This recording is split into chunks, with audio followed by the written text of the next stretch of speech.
എത്രത്തോളം എന്ന് വെച്ചാൽ മസ്ജിദിനകത്ത് നമ്മൾ നിസ്കരിക്കാൻ പോകുമ്പോ തന്നെ നബിയുനാ റസൂലുള്ളാഹി തങ്ങൾ പറഞ്ഞതെന്താ?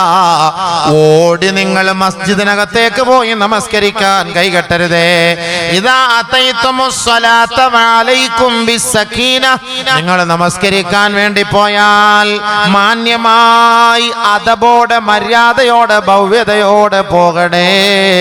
ഇദാ അദ്റക്തും ഫസല്ലു വമാ ഫാതകും ഫാത്തിമു, നിങ്ങൾ നടന്നു പോകുമ്പോ നിങ്ങൾക്ക് കിട്ടിയ നമസ്കാരം ആ റക്അത്ത് നിങ്ങൾ അതിൽ പങ്കാളിയാകുക. ഇനി നിങ്ങൾക്ക് നഷ്ടപ്പെട്ടു പോയ റക്അത്ത് നിങ്ങൾ രണ്ടാമതായി പൂർത്തീകരിക്കുക. ഇമാമ് റുക്കൂഅ നിൽക്കുന്ന സമയത്ത് ഒളുവെടുത്തിട്ട് വരുമ്പോ പടപടപടപടാന്ന് ഓടിപ്പോവുക. ഇമാം റുക്കൂലാണ്, ഇയാൾ ഓടാണ്, പടക്ക് പടക്ക് പടക്കെന്ന് ഓടാൻ പാടില്ല. ഒരാൾ നമസ്കരിക്കാൻ വേണ്ടി ഒളുവെടുക്കാൻ നിയത്ത് ചെയ്താൽ ഒളുവെടുക്കുന്നത് മുതൽ അവൻ നമസ്കാരത്തിലാണ്. അവന് പേടിക്കണ്ട, അവൻ അതിന്റെ കൂലി അവന് കിട്ടും. അവൻ ഓടാൻ പോകണ്ട, മസ്ജിദിൽ ഓടാൻ പാടില്ല, മസ്ജിദിൽ ഓടി ഇമാമിനെ അനുഗമിക്കാൻ പാടില്ല. ഹദീസാണ്. സമാധാനത്തോടുകൂടി നിങ്ങൾ മസ്ജിദിലേക്ക് പോകണേ. കാരണം അള്ളാഹുവിന്റെ ഭവനമാണ് മസ്ജിദ്, അത് പവിത്രതയുള്ളതാണ്. അതുകൊണ്ട് മാന്യമായതിലൂടെ നടക്കണേ. കടക്ക് പിടക്ക് കടക്ക് പിടക്ക് കടക്ക് പിടക്കെന്ന് ഓടാനോ ചാടാനോ പാടില്ല മസ്ജിദില്, അതും പാടില്ല.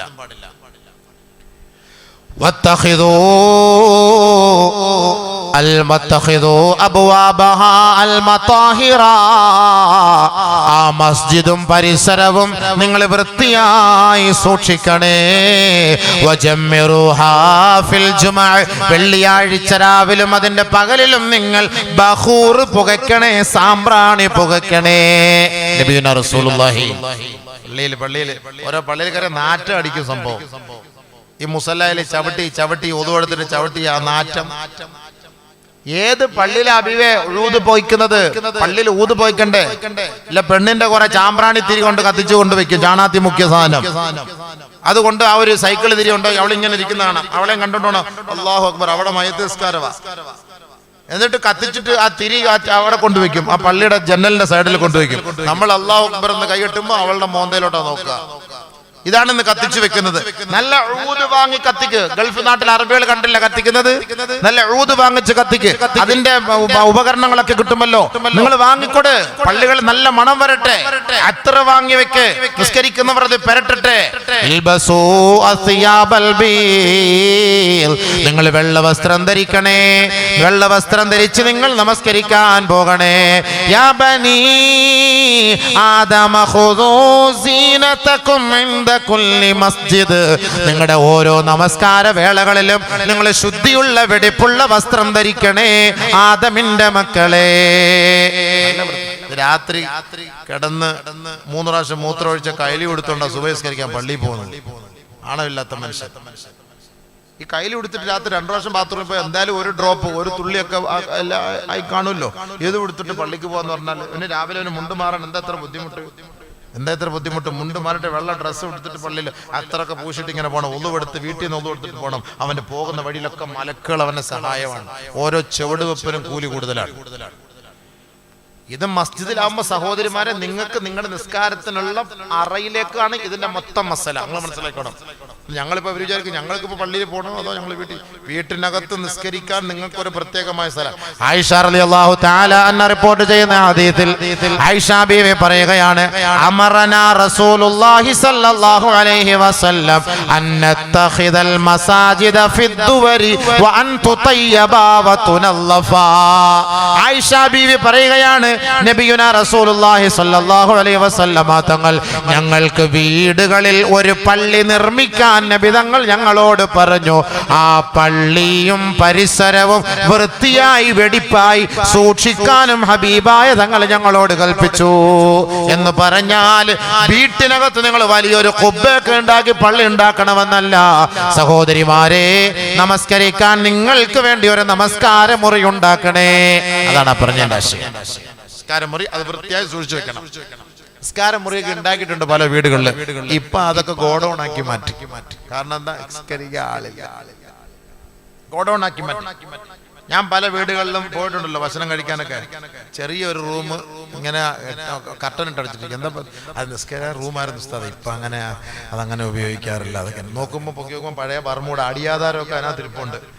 അവരെ പൊട്ടിയ വാറുള്ള ചെറുപ്പുകൾ, അത് പഴയ ഷൂസുകൾ, ഇവന്മാരുടെ വറുമൂടകളൊക്കെ അതിനകത്ത് ഇട്ടൊക്കെയാണ്. പഴയ പൊട്ടിപ്പോയ ഐസ് പോയ TV ഒക്കെ എല്ലാം എടുത്ത് അതിനകത്ത് ഇട്ടൊക്കെയാണ് സംഭവം. നിസ്കാരത്തിന് വേണ്ടി സഹോദരിമാർക്ക് അപ്പൊ അവർക്ക് എഴുത്തിക്കാഫിരിക്കാനും അവരുടെ നിസ്കാരത്തിനെല്ലാം കൂടെ റൂമാവും. ആ റൂമിൽ എപ്പോഴും മലക്കളുടെ സാന്നിധ്യം ഉണ്ടാവും. അതുകൊണ്ട് പ്രത്യേകം ശ്രദ്ധിക്കണം. അതുകൊണ്ട് ആ വീട്ടിൽ പിന്നെ TVയും കോലാഹലങ്ങളും പാടില്ല. അവിടെ കളിയും ചെയ്യണം. മലക്കൾ തിരിഞ്ഞിരുന്ന് ശപിക്കും നിങ്ങളെ. അതുകൊണ്ടായിരിക്കാം ഈ നിസ്കാര മുറി അങ്ങ് മാറ്റിയത്. എനിക്ക് തോന്നുന്നത് അങ്ങനെയാണ്. ആയിഷ റളിയല്ലാഹു അൻഹ റിപ്പോർട്ട് ചെയ്ത ഹദീസാണ്. നബി സല്ലല്ലാഹു അലൈഹി വസല്ലം തങ്ങൾ പറഞ്ഞു, വീട്ടിൽ നിങ്ങൾക്ക് നമസ്കരിക്കാൻ ഒരു മുറി ഉണ്ടാക്കി അത് വൃത്തിയായിട്ട് സൂക്ഷിക്കണം. എന്നിട്ട് അവിടെ നിങ്ങൾ നിസ്കരിച്ചോ, അതിന് നിങ്ങൾ എത്തിക്കാതിരുന്നോ, ഈ പറഞ്ഞ സവാബുകളൊക്കെ നിങ്ങൾക്ക് കിട്ടും. നിങ്ങൾ ഒന്നും എടുത്തിട്ട് അതിലേക്ക് പോകുമ്പോൾ ഈ പറഞ്ഞ പോലുള്ള കൂലികളെല്ലാം നിങ്ങൾക്ക് അവിടെയും കിട്ടും. അതാണ് നബി തങ്ങൾ പറഞ്ഞത്. ശുദ്ധിയാക്കാൻ വെടിപ്പാക്കാൻ. പരിശുദ്ധമായ മസ്ജിദുകൾ ശുദ്ധിയാക്കൽ കമ്മിറ്റിക്കാരുടെ ഉത്തരവാദിത്തമാണ്. കമ്മിറ്റിക്കാര് കസേര കയറി ഇങ്ങനെ കറങ്ങിയിട്ട് ഇയാളോടെ പോയിരുന്നല്ലോ, ബുധനാഴ്ച പോയിട്ട് വ്യാഴാഴ്ച രാവിലെ വരാൻ പറഞ്ഞിട്ട് നീ എന്താ പറയാഞ്ഞ്? ഭരിക്കാനുള്ള ആളല്ല കമ്മിറ്റി. നല്ലപോലെ കേട്ടോ. ഒരു 10 മിനിറ്റ് അതിനെ കുറിച്ച് നല്ലപോലെ ശ്രദ്ധിച്ച് കേൾക്കണം. ഒരുപാട് ഇടയ്ക്ക് പറയാണ്ട് സമയമില്ല. 11 മണിക്ക് നിർത്താനുള്ളതുകൊണ്ട് ഞാൻ പടപടാന്ന് ഓടിച്ചുവിടാണ് സംഭവം. പ്രവാചകന്മാരുടെ പണിയാണ് മസ്ജിദ് പരിപാലനം. പ്രവാചകന്മാരുടെ പരിപാടിയാണ്, പണിയാണ് മഹല്ല് പരിപാലനം. അത് ആദ്യം ശ്രദ്ധിച്ചോ. പ്രവാചകന്മാരുടെ പണിയാണ്. وعهدنا إلى إبراهيم وإسماعيل أن طهرا بيتي للطائفين والعاكفين والركع السجود. ബഹുമാനപ്പെട്ട ഇബ്രാഹിം നബിയോടും മകൻ ഇസ്മായിൽ നബിയോടും അള്ളാഹുവിന്റെ കൽപ്പനയാ, ഏ ഇബ്രാഹിമേ, ഇസ്മായിലേ, നമസ്കരിക്കാൻ വരുന്നവർക്കും ഇഅ്തികാഫിരിക്കാൻ വരുന്നവർക്കും റുകൂഉം സുജൂദ് ചെയ്യാനും തവാഫ് ചെയ്യാൻ വരുന്നവർക്ക് ഈ മസ്ജിദ് നിങ്ങൾ വൃത്തിയായി വെടിപ്പായി സൂക്ഷിക്കണേ, സൂക്ഷിക്കണേ. അന്തഹിറാ, അവരോട് രണ്ടുപേരോടുമുള്ള കൽപ്പനയാണ്, നിങ്ങളത് വൃത്തിയായി സൂക്ഷിക്കണേ. ബൈത്തി, അതെന്റെ വീടാണ്, എന്റെ വീടാണ്, എന്റെ ഭവനമാ. ഏ കമ്മിറ്റി ഭാരവാഹികളെ, പരിപാലന സമിതി അംഗങ്ങളെ, ഭരണസമിതി അംഗങ്ങളെ, മഹല്ലിൽ കയറിയിരിക്കാൻ കൊതിക്കുന്നവരെ, നിങ്ങളോടാണ് അള്ളാഹു പറഞ്ഞത്, അന്തഹിറാ ബൈത്തി, എന്റെ വീട് നിങ്ങൾ ശുദ്ധിയാക്കണേ, വൃത്തിയാക്കണേ. ബൈത്തി, അല്ലാഹു പറഞ്ഞ വാക്കാണ്. എന്റെ വീടാ പള്ളി, മസ്ജിദ് എന്റെ വീടാണ്.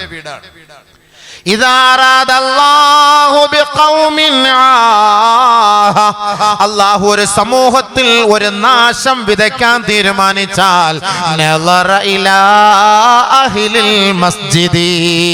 മസ്ജിദ് ഭാരവാഹികളെ നോക്കും, മസ്ജിദ് കമ്മിറ്റി അംഗങ്ങളെ നോക്കും. അവർ നല്ല സ്വഭാവക്കാരും ആ മസ്ജിദിനോടുള്ള ഉത്തരവാദിത്തം നിറവേറ്റുന്നവരുമാണെങ്കിൽ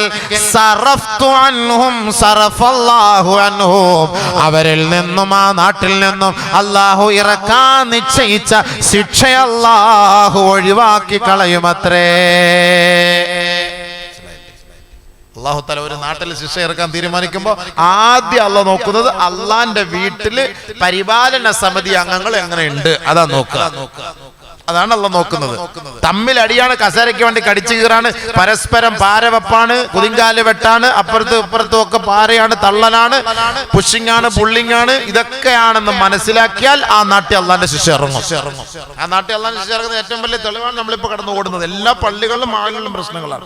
നാട്ടിൽ പ്രശ്നം, രോഗം, പെട്ടെന്നുള്ള മരണം, ക്യാൻസറുകള്, കടങ്ങള്, ദുരിതങ്ങള്, ദുഃഖങ്ങള് എല്ലാം കൊണ്ട് ഒരു സമാധാനമില്ല, ഒരു റാഹത്തുമില്ല. ദുആ ചെയ്തിട്ട് ഇജാബത്ത് കിട്ടുന്നില്ല, മനസ്സമാധാനമില്ല ഒരു മഹല്ലുകളിലും. നിസ്കരിക്കാൻ പോയാൽ ജുമാ കഴിഞ്ഞ ഉടനെ അടുത്തടി, ജുമാ കഴിഞ്ഞ ഉടനെ ബഹളാണ്, എത്ര പറഞ്ഞാലും കേൾക്കൂല. എന്താ ഈ മസ്ജിദ്?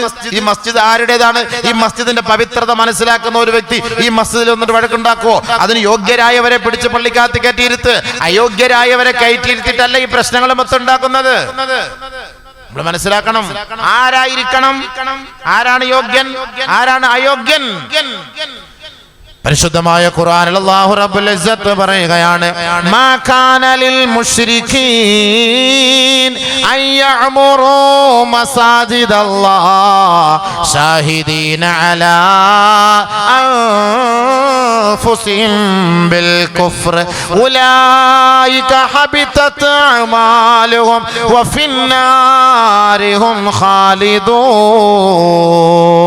മുശ്രിക്കീങ്ങൾക്ക് അല്ലാഹുവിന്റെ മസ്ജിദ് പരിപാലിക്കാൻ അനുവാദമേ ഇല്ല. നമ്മളെന്ന് പരിശോധിക്കുമ്പോൾ നമ്മുടെ മഹല്ലിലെ മുശ്രിക്കീങ്ങളല്ലല്ലോ മസ്ജിദ് പരിപാലിക്കുന്നത്. നമ്മുടെ കമ്മിറ്റി പ്രസിഡന്റ്, സെക്രട്ടറി, 21 ഭാരവാഹികൾ അവർ മുശ്രിക്കീങ്ങളല്ല, എന്നാൽ അവർ മുസ്ലിമീങ്ങളാണ്. മുശ്രിക്കീങ്ങൾ എന്ന് പറയുമ്പോൾ എന്റെ സഹോദരങ്ങൾ ചിന്തിച്ചു പോകുന്നത് ബഹുദൈവ ആരാധകരെ കുറിച്ചാ. അല്ല അല്ല, അത് മാത്രമല്ല. ഒരു ഹദീസ് ഞാൻ പറയുന്നത് സഗൗരവത്തോടെ നിങ്ങളൊന്ന് കേൾക്കണേ.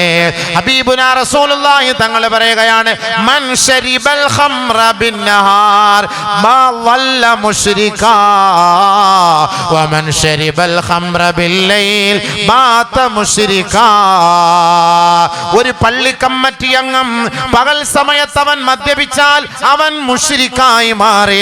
അവൻ രാത്രി മദ്യപിച്ചിട്ടാണ് അവൻ ഉറങ്ങുന്നതെങ്കിൽ അവൻ മുശ്രിക്കായി മാറിയെന്ന് നബിയുനാ റസൂലുള്ളാഹി. അവൻ പള്ളി ഭരിക്കാനോ പള്ളിയുടെ മുറ്റത്തിൽ കയറാനോ പള്ളിയുടെ വരാന്തയിൽ വരാനോ പള്ളിയുടെ ഓഫീസിൽ കയറാനോ അവന് യോഗ്യതയേ ഇല്ല.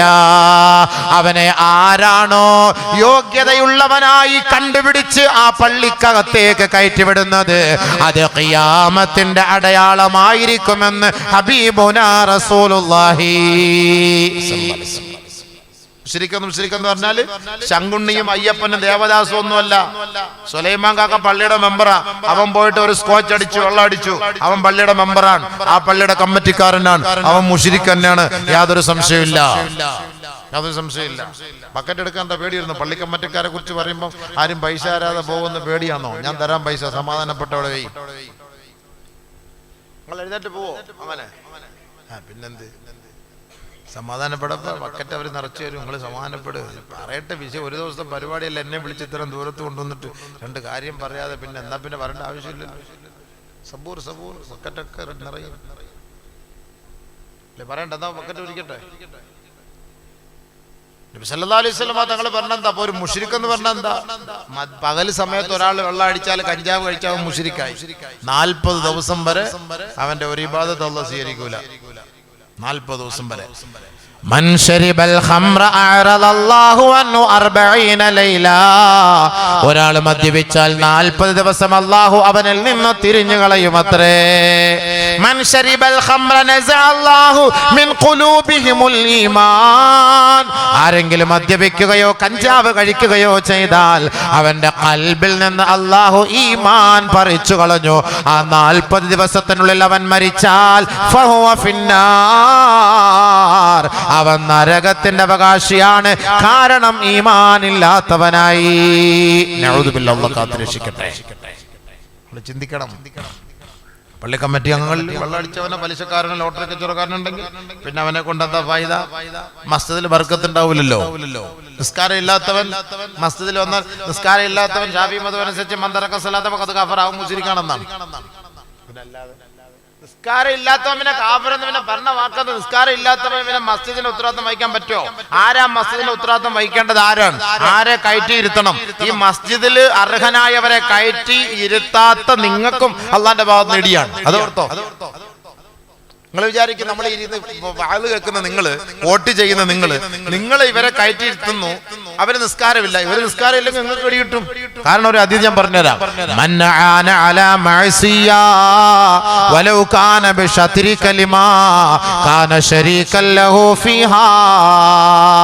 നിങ്ങളൊരു വോട്ട് ചെയ്തിട്ടാണ് ഒരു നമസ്കാരമില്ലാത്ത താരിഖ് സ്വലാത്തിനെ, ഒരു അയോഗ്യനായ ഒരു വ്യക്തിയെ സ്വാധീനത്തിന്റെ പേരിൽ നിങ്ങൾ പള്ളിയുടെ കമ്മിറ്റിയിലേക്ക് കയറ്റിയതെങ്കിൽ എന്റെ സഹോദര, അവൻ ചെയ്യുന്ന ഓരോ തെറ്റുകൾക്കും നിന്റെ ATM-ലും ഓരോ നാണയം വീണുകൊണ്ടിരിക്കും. മനസ്സിലായില്ലേ? ഓരോന്നും വീണോണ്ടിരിക്കും. നീയാണ് അവനെ കയറ്റി വിട്ടത്. എന്തിനു കയറ്റി വിട്ടത്? ഒരൊറ്റ വാക്ക് മതി.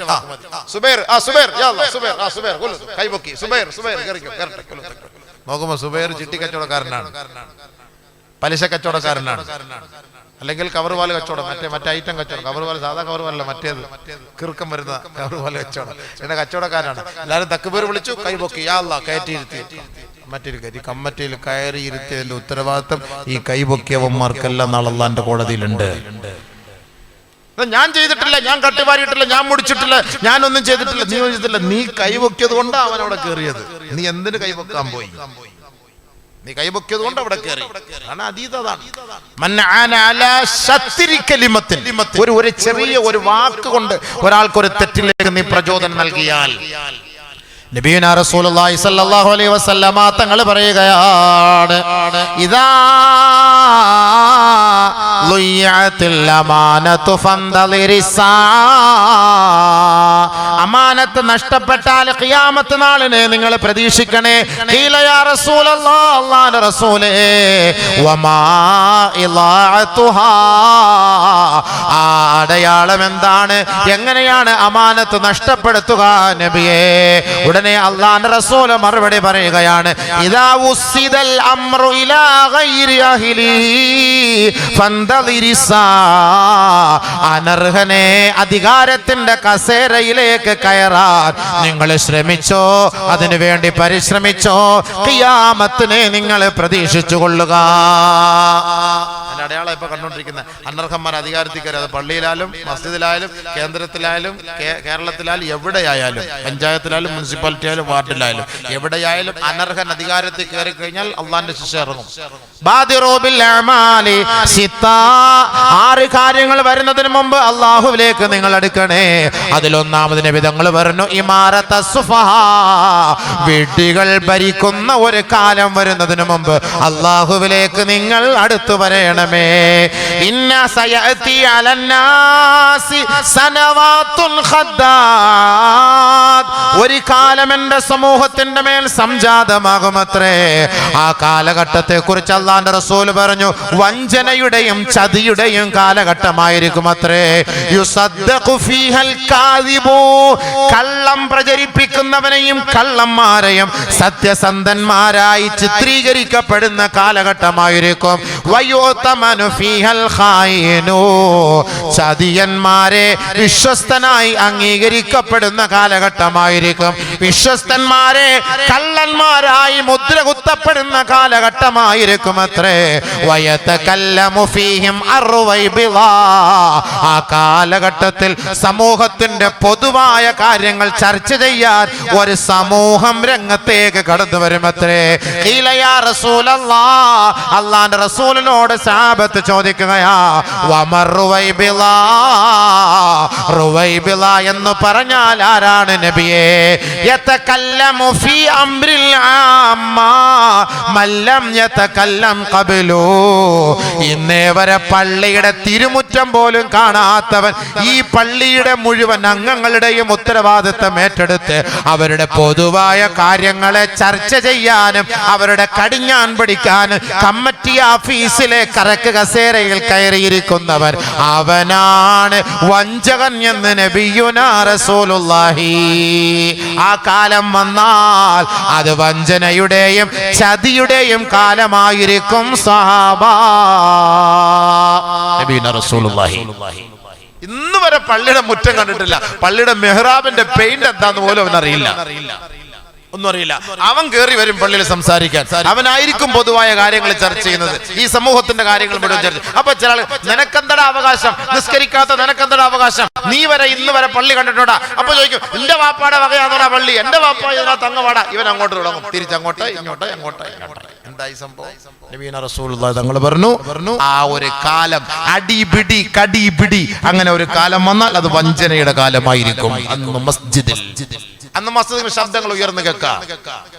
അതുകൊണ്ടാണ് നബി തങ്ങൾ പറഞ്ഞു, വാൾപ്പയറ്റ് മസ്ജിദിനകത്ത് ഉണ്ടാകാൻ പാടില്ല എന്ന്. അറിയാലോ നബി തങ്ങൾക്ക് 21-ാം നൂറ്റാണ്ടിൽ പള്ളിക്കകത്ത് കസേരയ്ക്ക് വേണ്ടി വാൾപ്പയറ്റ് ഉണ്ടാകുന്നത്. ഉണ്ടാകുന്ന നിങ്ങൾക്ക് അറിയാം, അതുകൊണ്ടല്ലേ അങ്ങനെ പറഞ്ഞത്. ഒരു കാര്യം ഓർത്തോ, അള്ളാന്റെ റസൂല് നമ്മളെ പഠിപ്പിച്ചിട്ടുണ്ട്, മസ്ജിദ് പരിപാലിക്കുന്നവർ ഒന്നുകിൽ പ്രവാചകന്മാരുടെ കൂലിയുള്ളവരായിരിക്കും. ഇബ്രാഹിം നബി പരിശുദ്ധമായ കഅബ പണിത് പൂർത്തിയാക്കിയിട്ട് ആ കഅബയിലേക്ക് നോക്കി ദുആ ചെയ്തില്ലേ? വഇദ് യർഫഉ ഇബ്രാഹിമുൽ ഖവാഇദ മിനൽ ബൈതി വഇസ്മാഈൽ. ഇബ്രാഹിമും മകൻ ഇസ്മാഈലും പരിശുദ്ധമായ കഅബ പണിത് പൂർത്തിയാക്കിയതിനു ശേഷം ആ കഅബയിലേക്ക് നോക്കി അവർ ദുആ ചെയ്യുകയാണ്, റബ്ബനാ തഖബ്ബൽ മിന്നാ ഇന്നക അൻതസ് സമീഉൽ അലീം. അല്ലാഹുവേ, ഈ ഭവനം നീ ഏറ്റെടുക്കണേ അല്ലാ, ഏറ്റെടുക്കണേ അല്ലാ, ഞങ്ങളിൽ നിന്ന് ഇത് സ്വീകരിക്കണേ അല്ലാ, കബൂലാക്കണേ അല്ലാ. ഇന്നേ വരെ നമ്മുടെ മഹല്ലുകളിൽ സ്ഥാനം പിടിച്ച ഏതെങ്കിലും കമ്മിറ്റി അംഗങ്ങൾ അവർ കമ്മിറ്റിയുടെ ഉത്തരവാദിത്തം ഏറ്റെടുത്തു, റബ്ബേ നിന്റെ പള്ളിയാണ്, നിന്റെ മസ്ജിദാണ്, നിന്റെ വീടാണ്, എനിക്കിതിൽ കയറിയിരിക്കാൻ ഒരു യോഗ്യതയുമില്ല, അർഹതയുമില്ല, പക്ഷേ ഈ ജനങ്ങൾ എന്നെ ഈ കസേര ഏൽപ്പിക്കുകയായി അല്ലാ, അതുകൊണ്ട് ഞാൻ നിന്റെ ദർബാറിൽ മുട്ടുകുത്തി വീഴുകയാണ്, ഞാൻ എന്റെ നെറ്റിത്തട സമർപ്പിക്കുകയാണ്. പടച്ചവനേ, ഇത് നീ സ്വീകരിക്കണേ അല്ലാ, സ്വീകരിക്കണേ അല്ലാ, എന്നെ നീ സഹായിക്കണേ അല്ലാ, ഈ പണി നിന്റെ പൊരുത്തത്തോടു കൂടി പൂർത്തിയാക്കാൻ എന്നെ നീ സഹായിക്കണേ എന്ന് ഏതെങ്കിലും ഒരു ഭാരവാഹി ദുആ ചെയ്തിട്ടുണ്ടോ? പള്ളി കമ്മിറ്റിയിലെ അധികാരത്തിൽ കയറിയിട്ട് 2 റക്അത്ത് നിസ്കരിച്ചിട്ട് ഇങ്ങനെ ദുആ ചെയ്ത ഏതെങ്കിലും ഒരു കമ്മിറ്റി അംഗങ്ങൾ ഈ മജ്ലിസിൽ ഇരിപ്പുണ്ടെന്ന് കൈപൊക്ക്. ഞാൻ എല്ലായിടത്തും പോയിട്ട് ഒന്ന് പ്രസംഗിക്കാൻ വേണ്ടിയിട്ടാണ്. ഒന്ന് കൈപൊക്ക്. കള്ളത്തരം പറഞ്ഞു പൊക്കരുത്, അള്ളാഹ് മോളിൽ നിന്ന് ഇടിയരും. ഇബ്രാഹിം നബി പള്ളി കമ്മിറ്റിയുടെ ഉത്തരവാദിത്തം ഏറ്റെടുത്തപ്പോൾ ചെയ്ത ദുആ അതാണ്. നമ്മൾ കസേര കയറിയിരിക്കാനല്ലേ നമുക്ക് ആഗ്രഹം, ദുആ ചെയ്യണ്ടേ? അല്ലാഹ് നിന്റെ ഉത്തരവാദിത്തം 2 വർഷം എന്നെ ഏൽപ്പിച്ചു, എനിക്ക് ഇനി ഉറക്കമില്ലാത്ത ദിവസങ്ങളാണ് പടച്ചവനെ. എന്തെങ്കിലും ഒരു ബൾബ് പീസായി പോയാല്, ബാത്റൂമിന്റെ കുറ്റി പോയാല്, പടച്ചവൻ നീ എന്നോട് ചോദിക്കുമല്ലോ പടച്ചവനെ. എത്ര പള്ളിയുടെ ബാത്റൂമിന്റെ കുറ്റിയാ പോയി കിടക്കുന്നത്? ഏതെങ്കിലും കമ്മിറ്റിക്കാർ അന്വേഷിക്കണം. ക്ലോസറ്റ് വെള്ള ക്ലോസറ്റ് ആയിരുന്നു, മഞ്ഞ കളറായി. ഇന്ന് വരെ തിരിഞ്ഞു നോക്കുന്നുണ്ടോ? ഫ്ലഷ് വർക്ക് ചെയ്യുന്നില്ല, ബാത്റൂമില് വർക്ക് ചെയ്യുന്നില്ല, ഡോറിന് 4-3 ഓട്ടയുള്ളത്. ഇവൻ ചുയിങ്കം വാങ്ങിക്കൊണ്ട് പോയി ചുയിങ്കം നിന്നിട്ട് വെച്ച് ഒട്ടിച്ചു വയ്ക്കുകയാണ്. ചുയിങ്കം ഒട്ടിച്ചു വയ്ക്കുക കാണാതിരിക്കാൻ. നമ്മ അപ്പുറത്തുനിന്നോണ്ട് നോക്കും, സ്കാനും ചെയ്ത് നോക്കും ആരാ അതിനകത്തിരിക്കുന്നതെന്ന്. ചെലന്തി വല പിടിച്ച് മൊത്തം കിടക്കാണ്. തൊപ്പിയില്ലാതെ പോയി തിരിച്ചു വരുമ്പോൾ തൊപ്പിയോട് കൂടി ഇറങ്ങി വരാണ്.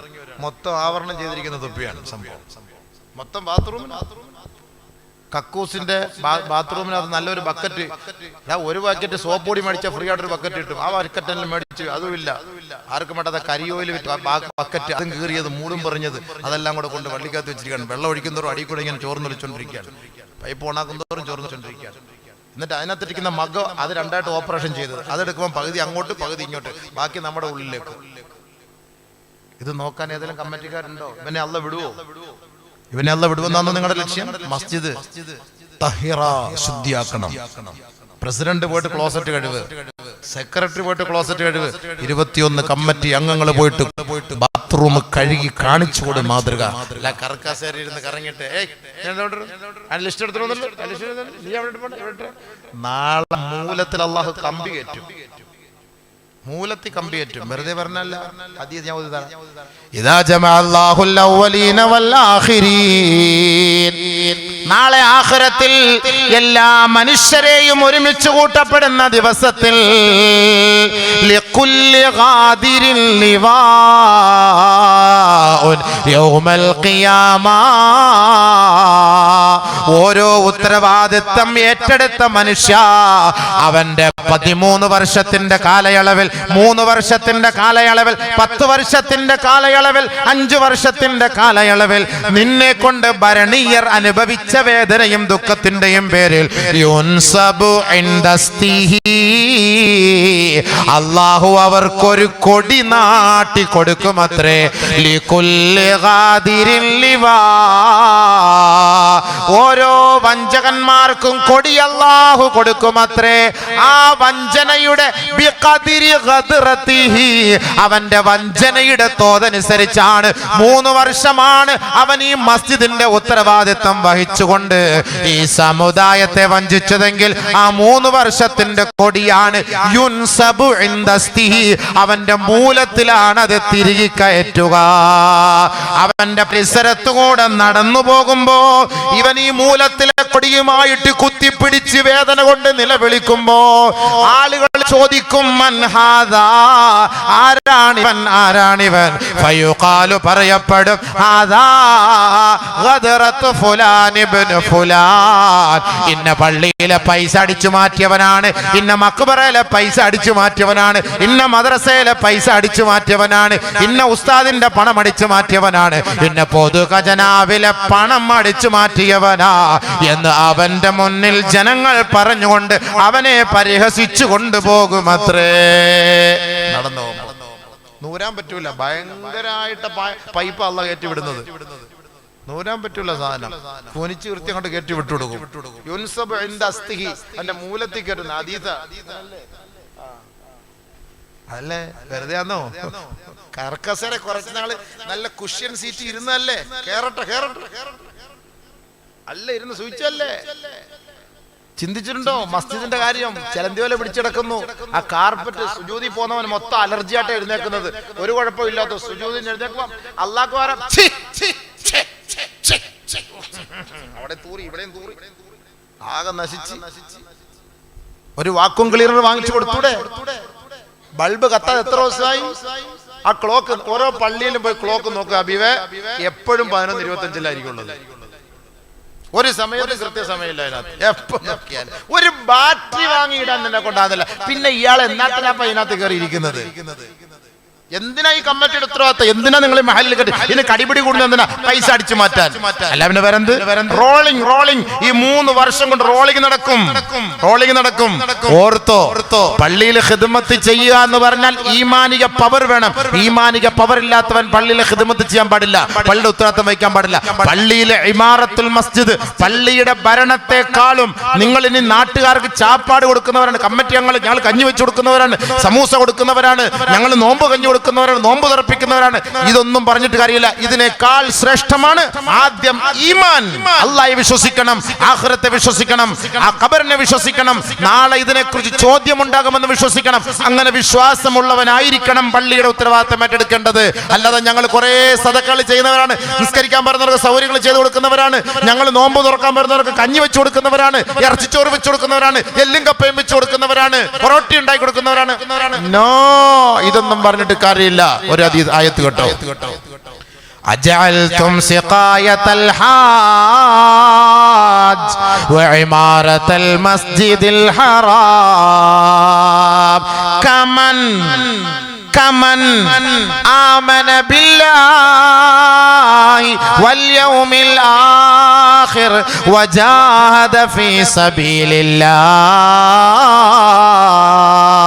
لا يستوون عند الله والله لا يهدي القوم الظالمين أجعلتم سقاية الحاج وعمارة المسجد الحرام ഹാജിമാർക്ക് സംസം വെള്ളം ഒഴിച്ചു കൊടുക്കലും ഹാജിമാർക്ക് വെള്ളം കുടിപ്പിക്കലും പരിശുദ്ധമായ മസ്ജിദുൽ ഹറമൈനി ഷരീഫൈനി പരിപാലിക്കലും കമൻ ഒരുവനെ പോലെയാണോ ആമന ബില്ലാഹ് വൽ യൗമിൽ ആഖിർ വജാഹദ ഫീ സബീലില്ലാഹ് ആഖിറത്തെ കുറിച്ച് വിശ്വാസമുള്ളവനെ പോലെയാവൂല, ഖബറിനെ കുറിച്ച് വിശ്വാസമുള്ളവനെ പോലെയാവൂല, അല്ലാഹുവിന് വേണ്ടി ധർമ്മസമരത്തിൽ പങ്കാളിത്തം വഹിക്കുന്നവനെ പോലെയാവൂല. ഞാൻ പള്ളിയിൽ 13 വർഷം ഞാൻ കമ്മിറ്റി മെമ്പറായിരുന്നു എന്ന് പറഞ്ഞിട്ട് നാളെ അഭിമാനിക്കാൻ ഒരു വകയുമില്ല സഹോദരാ. നമസ്കാരമില്ല നിനക്ക്, നിരീശ്വരവാദിയായിരുന്നു, ഇസ്ലാമിനെ തള്ളിപ്പറഞ്ഞവനായിരുന്നു, 55 വർഷം ഭൗതികമായ തലത്തിൽ ജോലി ചെയ്തിട്ട് നമസ്കാരമില്ലാതെ കമ്മിറ്റിയുടെ കസേരയിൽ കയറിയിരുന്നിട്ട് ഇബാദത്തില്ല, നമസ്കാരമില്ല, പള്ളി പള്ളിക്ക് വേണ്ടി ധാരാളം ഖിദ്മത്ത് നീ ചെയ്യുന്നുണ്ടാകാം. കമൻ ആമന ബില്ലാഹ്, നമസ്കാരമുള്ള ഈമാനുള്ള ഒരു വ്യക്തിയെ പോലെ നീ ആവില്ല പ്രസിഡന്റ്, നീ ആവില്ല ഖജാൻജിയെ, നീ ആവില്ല സെക്രട്ടറിയെ. അല്ലാഹുവിനെ വിശ്വസിക്കുകയും ആഖിറത്തെ ഭയപ്പെടുകയും ചെയ്യുന്ന ഒരു വ്യക്തിക്ക് മാത്രമേ ഈ മസ്ജിദിന്റെ കസേരയിൽ കയറിയിരിക്കാൻ അനുവാദമുള്ളൂ. ഇല്ല എങ്കിൽ നാളെ നരകത്തിന്റെ തീ പൊരിയാലുള്ള കസേരയിൽ അല്ലാഹു നിന്നെ കൊണ്ടിരുത്തും. വേണമെങ്കിൽ പോയിരുന്നു, ഇനി വേണമെങ്കിൽ കയറിയിരുന്നു, താല്പര്യമുള്ളവർക്ക് കയറിയിരുന്നു. നിസ്കാരമില്ല, ഇബാദത്തുമില്ല, ഞങ്ങൾ പള്ളിയുടെ പെയിന്റ് അടിച്ചവരാണ്, ഞങ്ങൾ പള്ളിയിൽ 3 നില കെട്ടിയവരാണ്, ഞങ്ങൾ 9 കുബ്ബ കെട്ടിയവരാണ്, ഞങ്ങൾ CCTV പള്ളിയിൽ വെച്ച് കൊടുത്തു, ഞങ്ങൾ കാർപ്പറ്റ് നിറച്ചു. പൊതുയോഗത്തിന് പറയുന്ന വാക്കാണ്, ഞങ്ങൾ അത് ചെയ്ത് ഇത് ചെയ്ത് ഇത് ചെയ്ത് മറ്റേ ചെയ്ത് മറിച്ചത് ഒക്കെ ചെയ്തു. അപ്പൊ സുബൈറാക്ക് എഴുന്നേറ്റ് ചോദിക്കും, അല്ല നിനക്ക് നിസ്കാരം ഉണ്ടോ? ഞങ്ങൾ നിസ്കരിച്ചില്ലല്ലോ, എന്താണോ ഞങ്ങളിവിടെ പള്ളിക്ക് വേണ്ടി ഇതെല്ലാം ചെയ്തു, എന്താ കുറവ് വന്നത് ഇവിടെ? എന്താ കുറവ്? ഏറ്റവും വലിയ കുറവാണ് നിങ്ങളിപ്പോ നടത്തിയത്. നിങ്ങൾ ഈ ചെയ്തത് പോരാ. അല്ലാഹ് പറഞ്ഞ വാക്കായത്, ഞാൻ പറഞ്ഞ വാക്കല്ല. ഇബാദത്തുള്ളവനും നമസ്കാരമുള്ളവനും ഈമാനുള്ളവനെയും പോലെ പള്ളിക്ക് ഖിദ്മത്ത് ചെയ്തവനോ നാട്ടുകാർക്ക് ചാപ്പാട് കൊടുത്തവനോ സംസം വെള്ളം കൊടുത്ത് സിഖായത്തുൽ ഹാജ്, ഹാജിമാർക്ക് വെള്ളം കൊടുക്കലും മസ്ജിദുൽ ഹറമൈൻ ഷരീഫിനെ പരിപാലിക്കുന്നതും ഇത് ശ്രേഷ്ഠമാവുമോ ഒരു ഈമാനുള്ളവനേക്കാൾ? ഈമാനുള്ളവനാണ് മസ്ജിദിന്റെ ഉത്തരവാദിത്തം വഹിക്കേണ്ടത്. നിസ്കാരമില്ലാത്ത നിരീശ്വരവാദികളും രാഷ്ട്രീയക്കാരൻ മസ്ജിദിന്റെ ഉത്തരവാദിത്തം ഏറ്റെടുത്തിട്ട് ബാങ്ക് വിളിക്കുമ്പോ പുറത്തോട്ട് പോകുന്ന ശൈത്താന്മാരായി മാറരുത്. അങ്ങനെയുള്ളവർക്ക് പള്ളിയുടെ ഉത്തരവാദിത്തം കൊടുത്താൽ അവർക്കിറങ്ങുന്ന ശിക്ഷ ആ മഹല്ലിൽ 500 പേർക്ക് ഉണ്ടാകും. അതുകൊണ്ട് അവരെ കേറ്റണോ വേണ്ടായോ എന്ന് നിങ്ങൾ തീരുമാനിച്ചോ.